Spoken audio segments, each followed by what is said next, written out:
শিক্ষার্থী বন্ধুরা, তোমরা সকলে কেমন আছো? দেখতে পাচ্ছ তোমাদের আগামীকালকে অনুষ্ঠিত রসায়ন পরীক্ষার প্রশ্নপত্রটি কিন্তু ইতিমধ্যে আমাদের হাতে চলে এসেছে।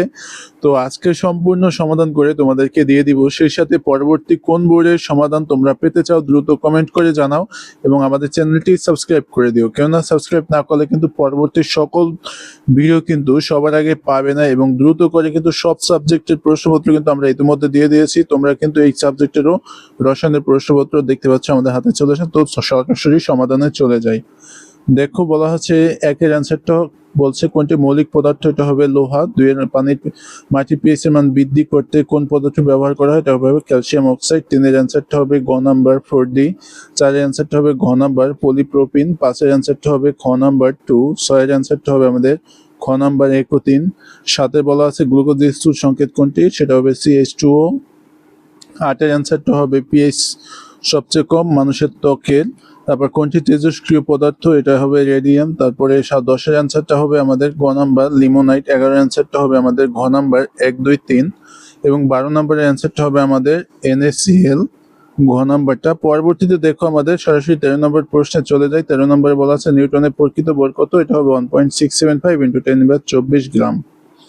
তারপরে 14 নম্বর বলা আছে অ্যালুমিনিয়ামের একটি পরমাণুর ভর কত গ্রাম, এটা হবে 4.482 × 10⁻23। তারপর K2Cr2O7 কেন্দ্রীয় পরমাণুর জারণ সংখ্যা কত হবে, এটা কিন্তু হবে আমাদের +6। এরপরে দেখো বলা আছে কোনটির আয়নীকরণ শক্তি বেশি, এটা হবে ক্লোরিন। তারপরে 17 নম্বর বলা আছে কোনটি আগে জারিত হবে, OH অর্থাৎ হাইড্রোক্সিল আয়ন জারিত হবে। তারপর বলছে 18 নম্বরে 0.5 লিটার দ্রবণে 20 গ্রাম NaOH দ্রবীভূত থাকলে দ্রবণের ঘনমাত্রা কত, এটা হবে 1 মোল। পরবর্তী 19 নম্বর বলা আছে আর্দ্র কপার সালফেটের বর্ণ কি, এটা হবে নীল বর্ণ। তারপরে 20-এ বলা আছে স্ববিজারণ পদ্ধতি কোনটি নিষ্কাশন করা যায়, এটি হবে মার্কারি। পরবর্তী দেখো 21 নম্বরে বলা আছে মেন্ডেলিফের পর্যায় সারণীর মূল ভিত্তি কি ছিল, এটা ছিল পারমাণবিক ভর। এরপরে 22 নম্বর বলা আছে কোনটি মৃদু তড়িৎ বিশ্লেষ্য, এটা হবে পানি। তারপর নেপথালিনের সংকেত কোনটি, এটা হবে ঘ নাম্বার CH8 যেটা সেটা। এরপরে দেখো 24-এ বলা আছে কোনটি অনুমোদিত ফুড প্রিজারভেটিভস, এটা হবে অ্যাসিটিক অ্যাসিড।